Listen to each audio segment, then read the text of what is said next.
Good afternoon, guys. Well, okay, when I'm recording it, it's in the afternoon, alright? Let's talk about food shortages real quick. We've seen countries like China that have had a horrible, we have fruit flies in here, horrible season. They had floods, they had a pandemic. It's been crazy, right? Well, they are buying things like corn from us. There's a lot of countries that are buying stuff from us. And now we are going to start seeing the shortages. Now remember, a few weeks ago, I barely remember, the agricultural department head of Washington State, their office, came out and complained and whined in Seattle Times that the government is having to compete with the consumers hoarding food. First of all, we're not hoarding. We're going to eat this at some point.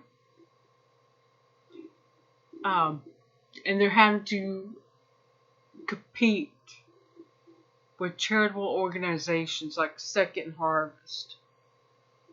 They're having to compete with state governments, other states, for these resources.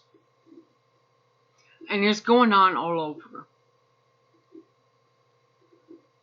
Now, let's go back even further to the spring. The government, FDA, USDA, whichever the hell one it was, told farmers after schools and restaurants closed for in-house dining to cull their livestock, to plow under their crops, because these places weren't going to be used for a while. Huge mistake, because now USDA is starting to realize, hey, we're not going to have enough to go around. And on top of that, is the Trump administration is still selling the crops we've produced to China, South America, and other countries. Which means what we pay is going to go up. Way up.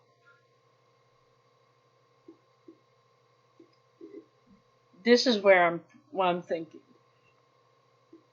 Food banks are drying up. Their donations are drying up. Their funds are going to dry up. It's only a matter of time.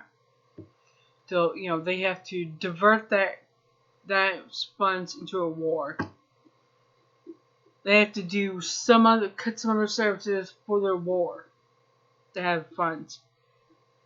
How far are we going to let this go?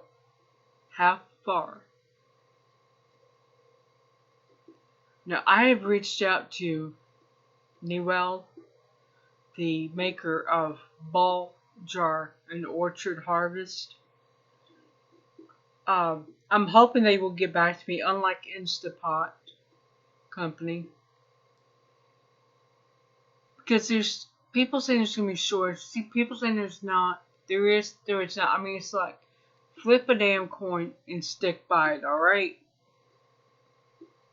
Now, also, let's try and help each other. Let's share information. Let's take the fear out of this situation by sharing information. Just say, I don't know, Northeast Tennessee, and we're seeing a shortage on these things, on green beans, carrots, and beets, just whatever it is in your area. Let's share the information. Let's support each other spiritually. The bottom line is we used to be taught to prepare for anything. I mean, we used to can food. My grandmother, my mom's mom, used to can tomatoes, green beans, you name it, she canned it. And they would eat on that all winter long. Of course, you know, my great aunts also did all this canning too. On my mom's side. I'm pretty sure my dad's side too. So, but my dad's parents were migrant farmers. They would migrate from the north for a blueberry and an apple, and then go south for other oranges, that kind of stuff. But here's the thing. Even then, they were taught to put something in reserve. Because you don't know what's coming. Now, one last note before I stop.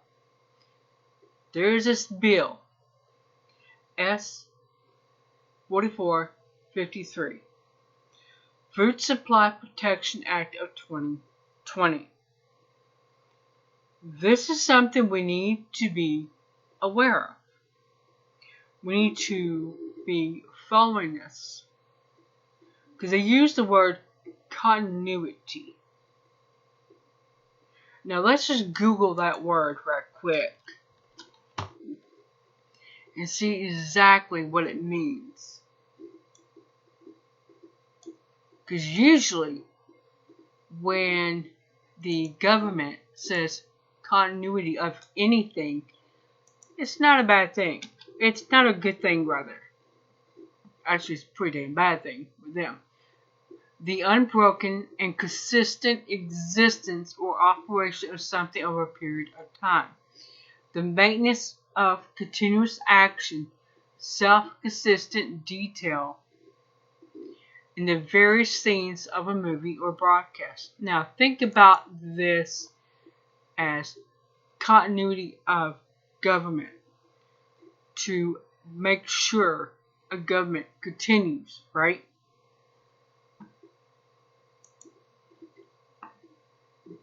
Now, we already know the Patriot Act and the National, oh God, I can't remember what that one bill is.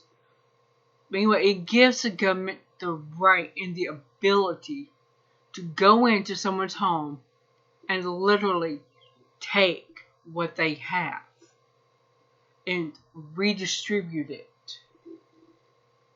First of all, I don't need them to do any of that. I can do that all on my own, and I'm willing to. Along, you know, people around here.